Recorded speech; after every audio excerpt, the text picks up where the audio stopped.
Welcome to the Cash Flow Guys podcast. Join Tyler and his team as they unlock the secrets to achieving financial independence through wealth-building strategies inspired by Robert Kiyosaki and other thought-provoking leaders. Learn to build leveraged streams of cash flow that land in your pocket and improve your quality of life. Gain access to cutting-edge ideas that will increase your productivity and streamline your success. Find out how to supercharge your retirement plan so you won't have to retire with a pay cut. You can escape the rat race. Are you ready? It's time to Learn to Earn with Tyler Sheff.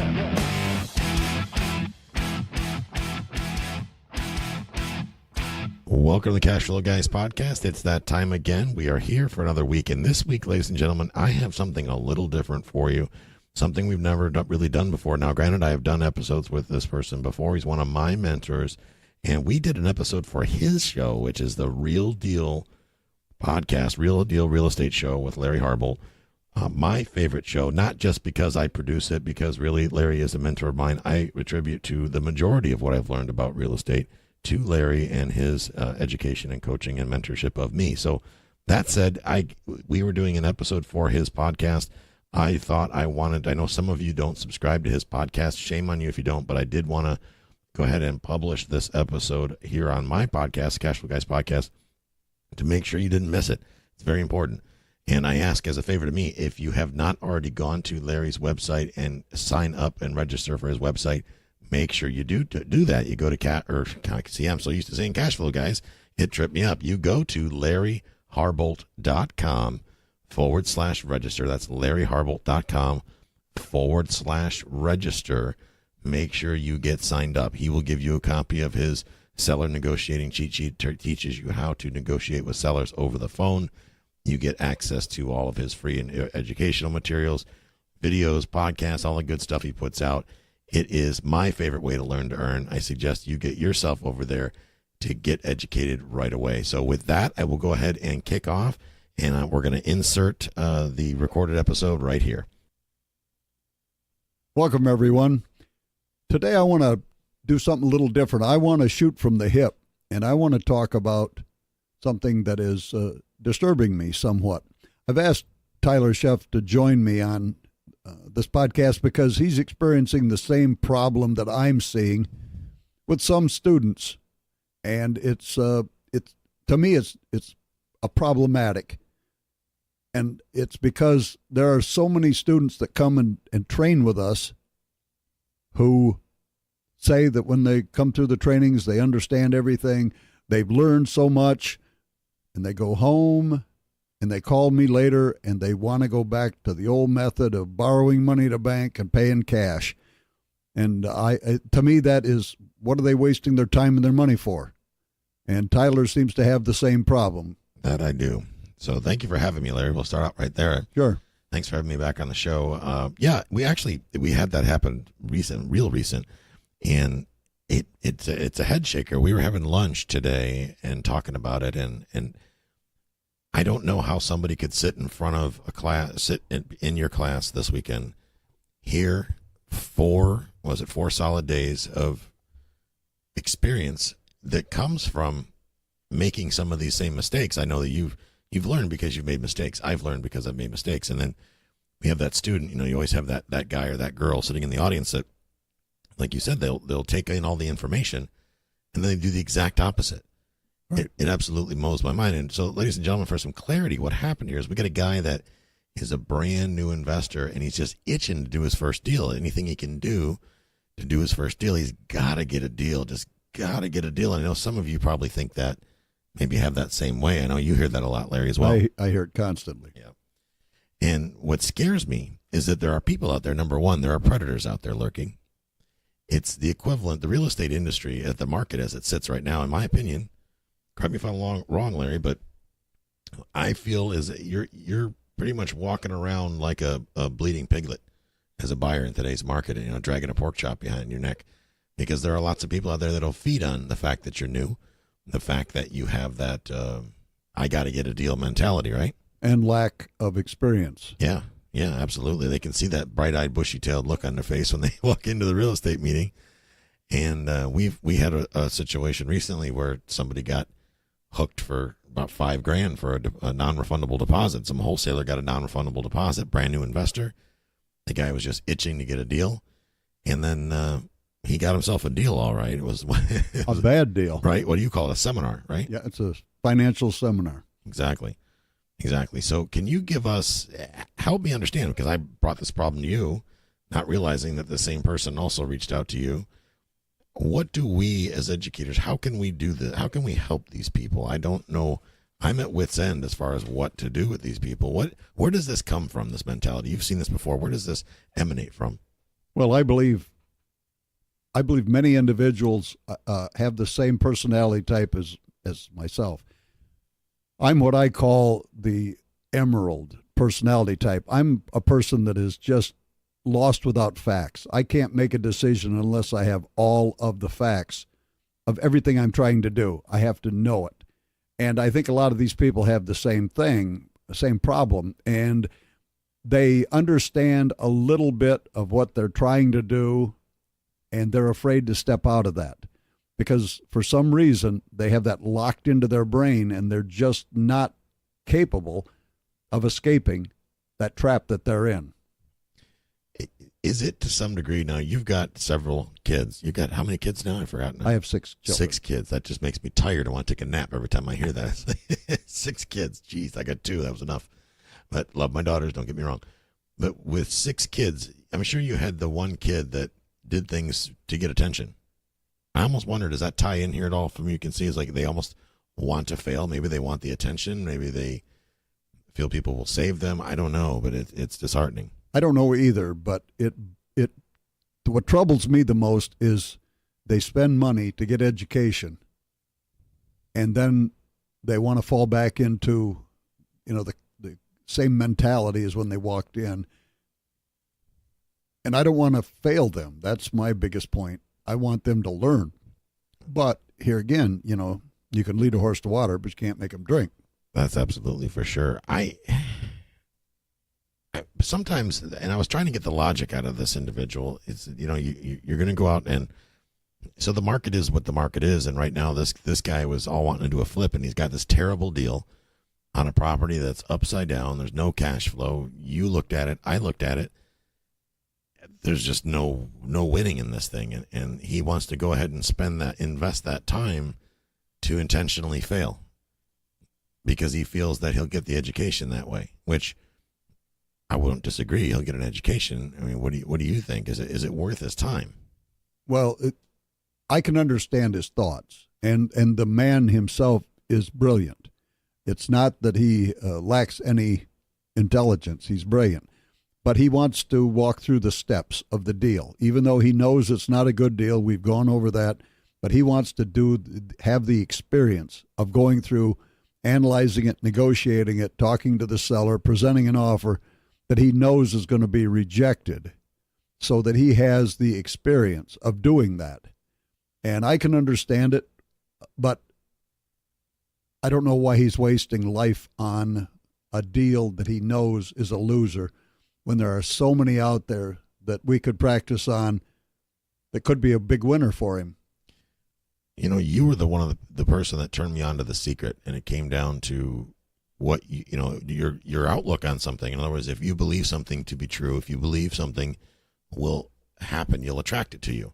Right. And right. He's going in, and this is what concerns me. He's going in saying, I know I'm going to fail. And he's already said, I'm definitely going to fail, and then he's going to fail. So I guess I don't understand where the lesson comes in. Well, he may fail on this deal, knowing going in. He just wants to live the experience of going through the steps. Right.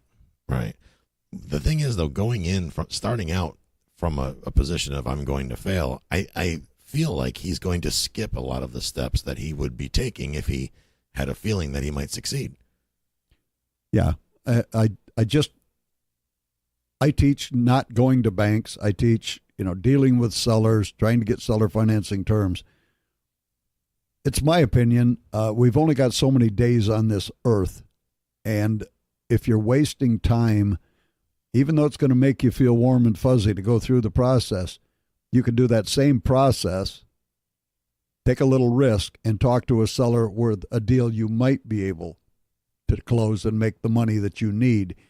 I just feel, for me, it's a waste. Now, believe me, when I started years ago, I understand what he's talking about, but I never made an offer knowing that I was going to fail. I knew I was making offers they were probably going to say no to, but I would then say, well, you won't do this, but what will you do? Right. Don't tell me what you won't do. Tell me what you will do. Right. And, so even if I made an offer that I knew they wouldn't probably accept, I had a follow-up. And I worry about some of these students. They haven't been doing it long enough to have memorized the follow-ups. That's why I give them those cheat sheets. Right. So that they've got the information in hand. So they can memorize that stuff. They can take it with them. It seems like this particular student, and not just to single this person out, but in general, they only take in a certain part of the information, and then they either decide that they usually will just decide that they're not gonna succeed. They just decide they're gonna fail. I mean, now that we've got a lot of your courses online and we've opened up your website and digitized things, we can now see the completion rate that people take, whether they take a course or don't take a course, and don't finish all the modules. And it seems like they tend to skip to the end. It's like, give me the crib notes. They're not willing to do the work, roll up the sleeves. And I know that's making me sound like I'm okay with him wasting his time going to chase this deal, but I'm not, because here's the thing. When somebody like you, Larry, tells me that I don't have a deal, and that's enough for me. I mean, if you have probably thousands of more creative ways to do a deal than I do. And when you tell me it's not a deal, I immediately know, because my time is limited on this earth, that I'm going to drop it. I'm going to go find something else to look at, instead of it's like trying to pound a piece of meat to make it not so tough, and you pound it to the point it doesn't exist anymore. Right. And that's my concern, is that he's going to waste his time. You told him, I told him. I mean, and I'm glad that he asked around. He came to you, or came to me first, asked me. I went through the deal with him, and I asked all the same questions, or that I would ask myself if I was doing the deal. I told him, well, if you don't believe me, go talk to Larry. And of course, he went and talked to you, which is great. And I like that we can do that with the students, as they get the benefit of both of us. We do have a different approach. I've learned from you, but like you, I've learned from several people, and I have a little different take on things than you do. He comes to you, you give him 37, 38 years of experience, and he still won't accept the fact that he doesn't have a deal. Well, it's not that we're trying to beat this person up. I truly like this person, and I think this person can have a brilliant future. But sometimes you've got to get out of your way. Yeah. Your own way.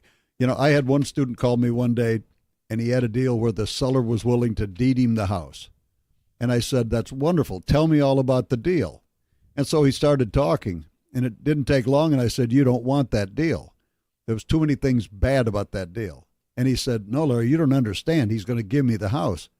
I said, you don't want that house if he gives you and pays you. That's not a good deal. He said, you just don't understand.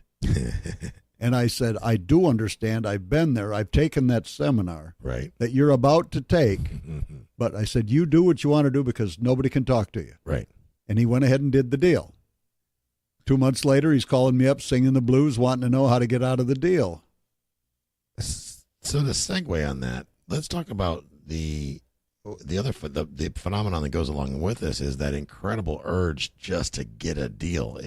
And I get it, because I'm going through that. We all go through that, where you look at a lot of opportunity. And it used to be, a couple of years ago, you look at 100 deals, you get one under contract and off to the closing table.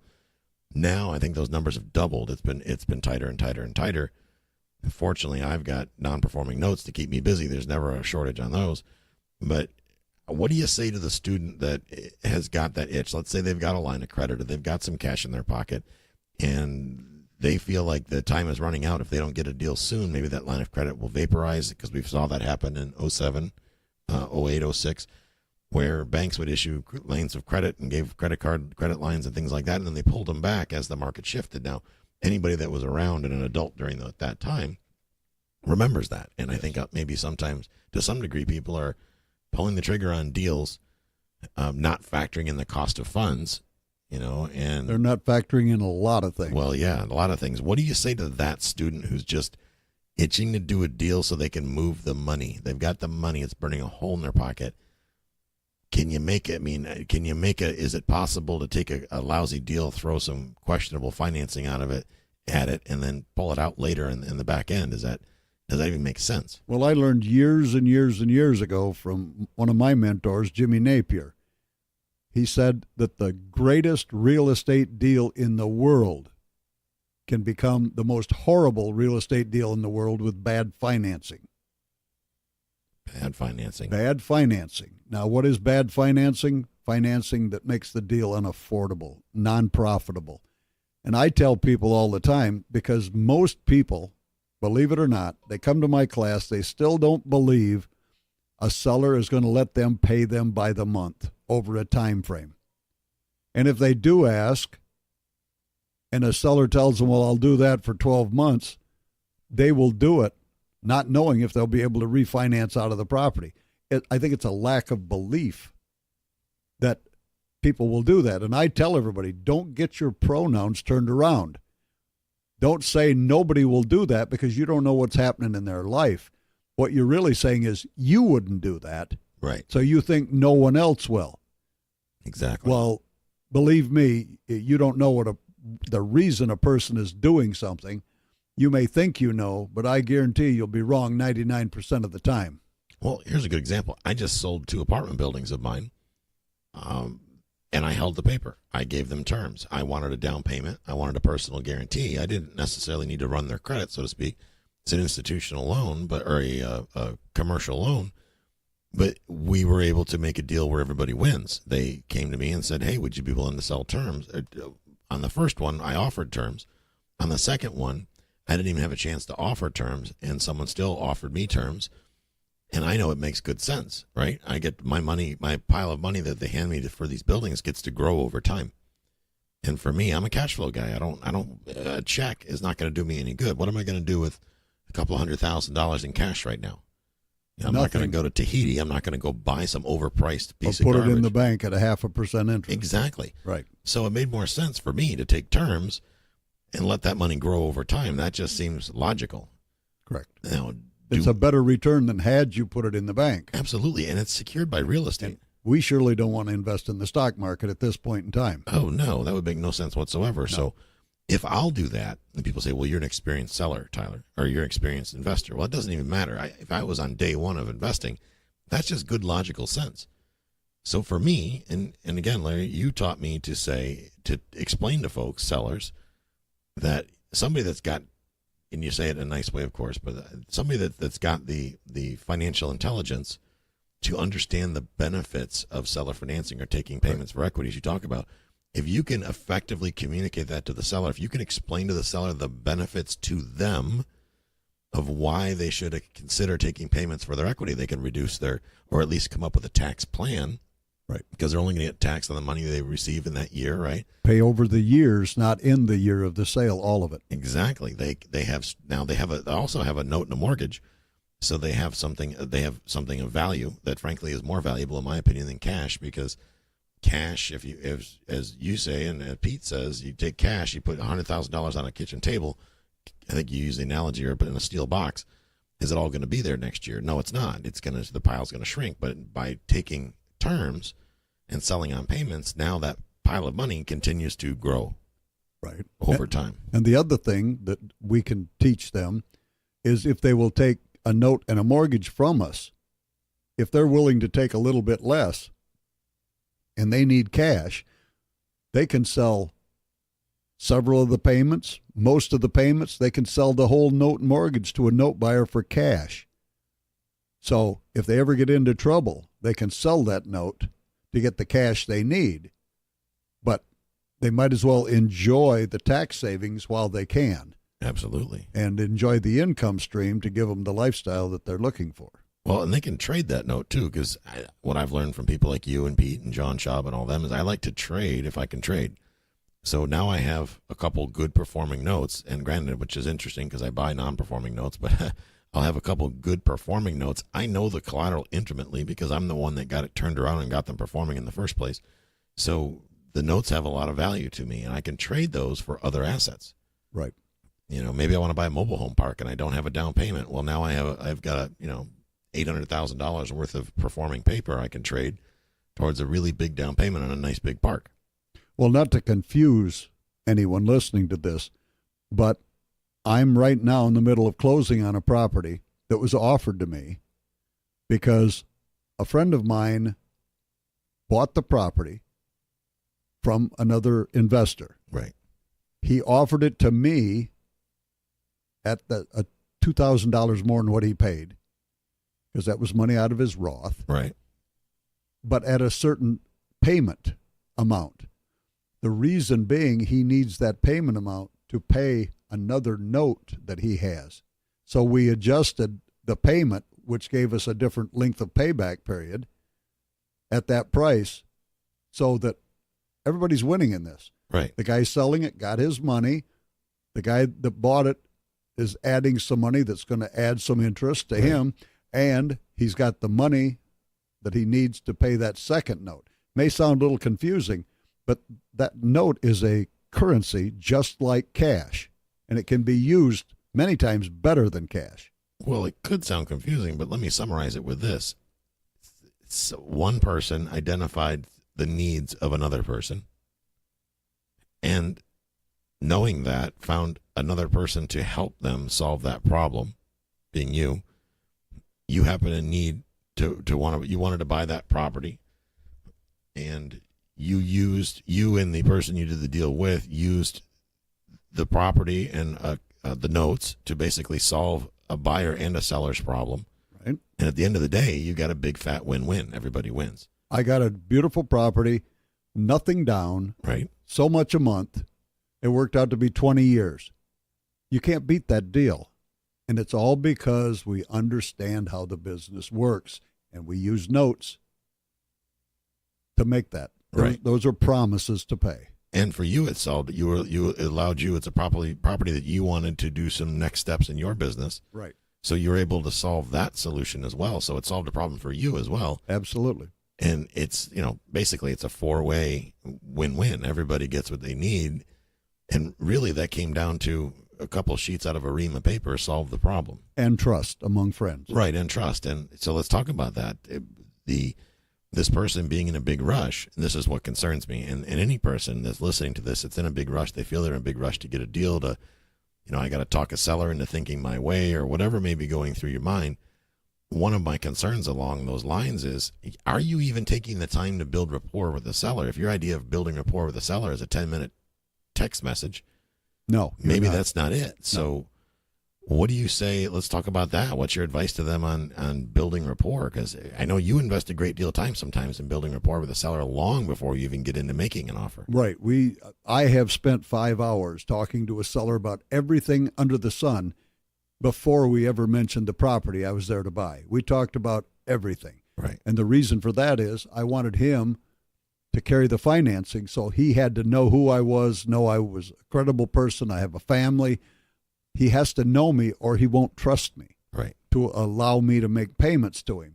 But, I gave the analogy to a student in class once, and I said, do you remember the first time you went on a date with your number one person in your life?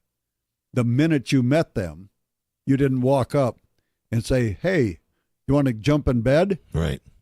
You took your time. You took them out to dinner. You worked into it slowly. Any good relationship didn't happen instantly. It took time. And when you're talking to a seller, it takes time. Because if they don't like you and they don't trust you, you're not going to do a deal with them unless you pay all cash, and they're going to be extremely less flexible doing that deal. Well, to me, the cash is also very final. So let's say that you've got a home equity line. Mm-hmm. And a lot of people, they're just giving away home equity lines. Let's say a client or a student's got a home equity line, which is dangerous, frankly, because an uneducated person with a bunch of money is very dangerous. And that's why we try to get people to finish all the course material so they understand what to do with the money once they get it. But now they go out, they run out, and they do the deal thinking that they're paying for cash. But the problem is they're not paying really with their cash, and they're not factoring in the cost of those funds. Right. Now, it's been my experience that these HELOCs, home equity lines, they usually are adjustable rate, and they usually have a bunch of fees that go along with them, these home equity lines of credit. So if you don't factor that cost in, how do you make money on a deal? Well, you have to know your numbers because it's a pure fact. Too many people use what I call seminar numbers. Right. Where you go to a seminar and you come home and you've learned that, gee, you buy the property for $150,000, you put 30 in it, so you're in it for 180. You sell it for $240, and you say I made a $60,000 profit. Right. Well, you didn't, because you had holding costs during the period while you owned it. You had payments to make, taxes, insurance that were accruing. Right. You had lawn care, water, sewer, electric, pool care, association fees. All of that you had to pay while you owned that from the day you bought it till the day you sell it. And people don't factor those holding costs in. Well, and people feel that if they get the opportunity to borrow the money, and I'm going to say that word again, money, that money is the most important part of the deal. They get so caught up on the fact that they have money now, it's as if they feel it's going to slip through their fingers if they don't spend it now, then they're going to lose it or something, use or lose. It's kind of like a federal budget, right? Spend it all. But wait, cash is what they call liquid. Right. Let me give you an example of what liquid is. When it's a 90-degree day, right, grab an ice cube, put it in your hand, and stand out in the sun for a while. What happens to that ice cube? Yeah, it runs through your fingers. It melts and runs through your fingers. That's exactly what cash does. So, people that have access to money, I preach it to everybody I teach. If you've got access to money, why would you put it all into one deal when you can divide it up if you can get seller financing terms, right, and buy dozens of properties with that same money making down payments? It just doesn't make sense to put it into one deal, because when your cash is gone or your availability to borrow and a better deal comes along, you can't take advantage of it. Right. So I would rather, be frugal with my money, put it into multiple deals, control a lot of real estate with the same money. Absolutely. And again, along with that, turn that money over. And one of the things that I know that we have both suggested to the student is to, if you're going to take that home equity line, number one, allow for the cost of it. We covered that. But more importantly, come up with a plan to recoup that capital. So let's say you buy a little house with it and you put out, let's say, $20,000 on a little house. How long is it going to take you to recoup that $20,000? How much of the cash flow are you going to designate to pay that back to the home equity line?